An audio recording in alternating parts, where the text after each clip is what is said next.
Hi, I'm Natalia, and this is Natalia Mondays. And today we are in iHit, an absolutely fantastic co-working space. Come and check it out.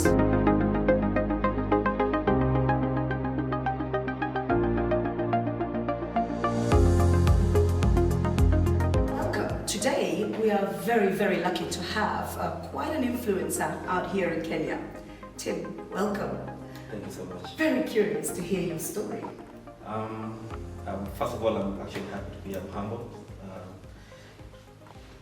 A bit about my story is how I got into business. After high school, I didn't really know what I wanted to do because I was a very bright student in school, and the notion of being a bright student and wanting to get into business is not really well upheld in Africa, because they want you to do either medicine, law, and so forth. And so I wanted to get into business, but I didn't know what course really to take. So I gave myself a bit of time to, just find out what course I would get into. And so during the time that I was out of school, actually finished school, I started doing businesses here and there, and I think that's how I got into business now. Over the years, I've done close to 25 businesses that 3/4 of those have not been successful, but I've gotten to learn a bit about the business dynamics and all that. So where I am right now is, using the knowledge that I went through doing the businesses, the mistakes, the lessons that I learned. I opened up an organization called Youth in Business Africa. That's really a membership-based trade support institution that takes care, that is generally just a network of youth entrepreneurs within the continent. We have just begun in Kenya. We are hoping to roll out into other countries as time goes by. That's the vision that we have. And that's generally, in a nutshell, how I found myself here doing what I do right now. And I don't know whether you can also relate to that, what is the story on your side, Natalia? Fantastic. I think I completely agree with you. I think whilst we can go to university and learn all the theories and all the economic type of formulas they're going to give us, I don't think you can ever replace real life experience. Yeah. So I think what you have learned, and I really relate to that myself. I say very often that the last 3 years since I launched Just Work, we are now in our 4th year, this has been better than going to Harvard. What I have learned the last few years. And actually, it's sometimes many people that set up a business, they see, right, I'm going to set this up, make a ton of money, and I'm now going to be done. And I think when you are running a business, you have to think of a long term. As soon as you reach a level, you are ready for that next one. So for me, really, why I set up my own business is that first, of course, to have that autonomy to decide what I want to do. You see, when you work for somebody, you are always kind of restrained. You only are limited to what the budget that they will give you or whatever else. So for me, it was something that I've been planning for a long time. Having lived in the UK most of my life, a lot of my friends would say, "You are crazy, Natalia. Why are you going to a third world country? Why are you going over there?" They just couldn't understand. I sit here today so lucky, and they tell me, "Oh, you are so lucky." Because I think most people think that life in Africa is a life of poor quality. Actually, I disagree. I think you have the best quality life in Africa. And all of those who are out of Africa know. So my drive, really why I set up this business, is to bring Africans back to Africa.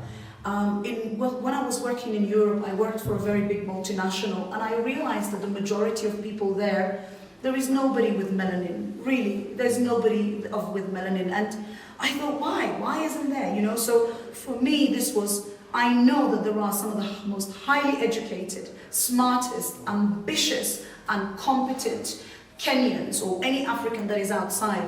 So this is why I packed my 4 suitcases, to make sure that we bring that talent back and we bring those skills back and we begin to grow this continent. And you should be, as a Kenyan, the first to take advantage of the economic growth, not somebody coming from the outside. So Tim, after running so many different companies and learning from them, when it comes to hiring people and recruiting, what would you say have been some of your, not just mistakes, but learning curves? Oh wow, being that I've hired, you meet so many kinds of personalities when you hire, especially for your businesses. The biggest challenge that I feel I have faced, and I feel that most of the entrepreneurs out there face, is you hire people who don't have the same vision as you have. So you have people who are there either to make the money, but not necessarily for the exposure. So the biggest mistake I have made, and it's a learning process that I've gone through, is that once you hire someone, just get someone who's a team player, someone who's visionary. That's how come our mission is to grow high growth visionary youth entrepreneurs. People who are visionary, people who can run with your vision. You can sit down and say, this is where we are at, this is where we are going. This is the path that we will take to get there, and people who can see that, not people who you will have to push. If you're not there, then they'll not do their duties and all that. So that has been the biggest challenge that I've faced. People who are not visionary, and then you have people who are team players. So you have a team in your company, your small organization, whatever businesses that you run. And you have people who have, the normal internal conflicts. People are not team players. Everyone has their own, in quotes, vision. So someone is there to make so much money more than the others. So they will not work as a team. So getting someone who's a team player is very key. That I notice is something that people don't take seriously, but it's actually something that people should actually look into. And then the normal thing, people, integrity, and such qualities that you probably want in your personnel. But for me personally, I feel like having people who are visionary, people who can run with the vision, and people who are team players, that whether you're there or not, they can work as a team. And people who, especially for us here, being that we're young guys, we work with people who are innovators, people who can innovate.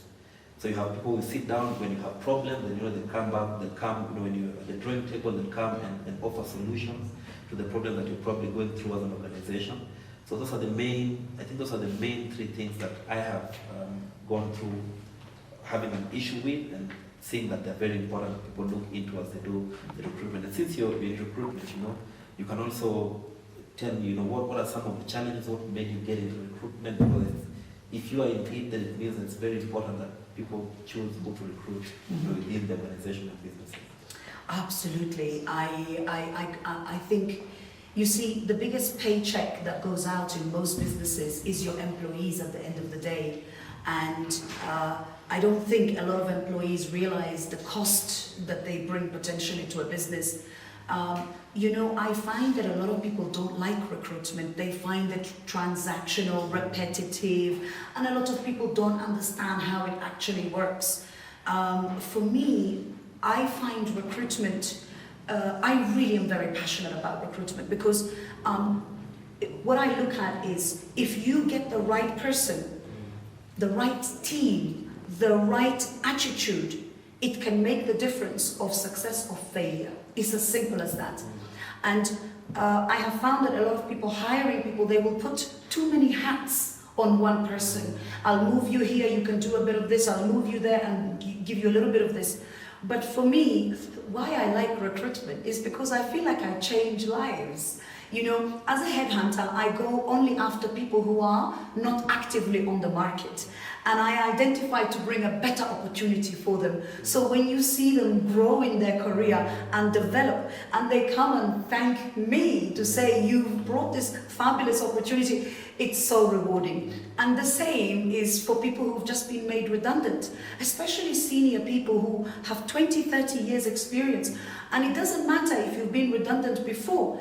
Even every time it happens, it's like a punch, a bullet hitting you. And I love transforming people's minds in that, I don't think there's jobs, it's corona, I now have to reduce my salary, I can't do all of this, to getting them onto the program and understanding that they are a global employee, not just a local employee, that they are not their job title or their degree, that they are a set of competencies, and getting them to understand that they have value and their time is of value.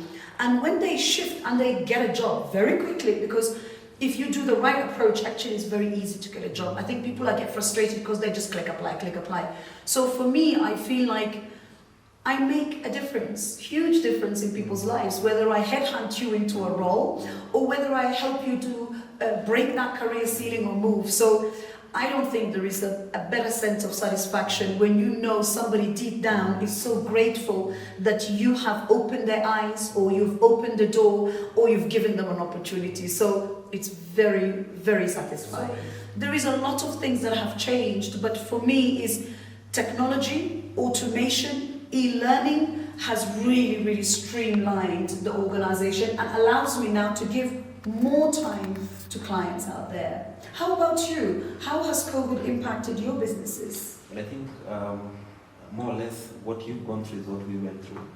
You know, there's a saying that says adversity introduces a man to himself. Yes, when we went through this, we went back to the drawing board with our team. We decided, listen, being that we are a trade support institution, we're a membership based, the only way we sustain ourselves is if we have members, yeah? And what we offer our members is the marketplaces. So how can we, then move from the manual system and get, the marketplaces online? So we, sat down with our tech guys and we came up with a virtual system called Market Design, that offers 5,000 marketplaces, over 100,000 products, all within one platform, categorized into 60 product categories.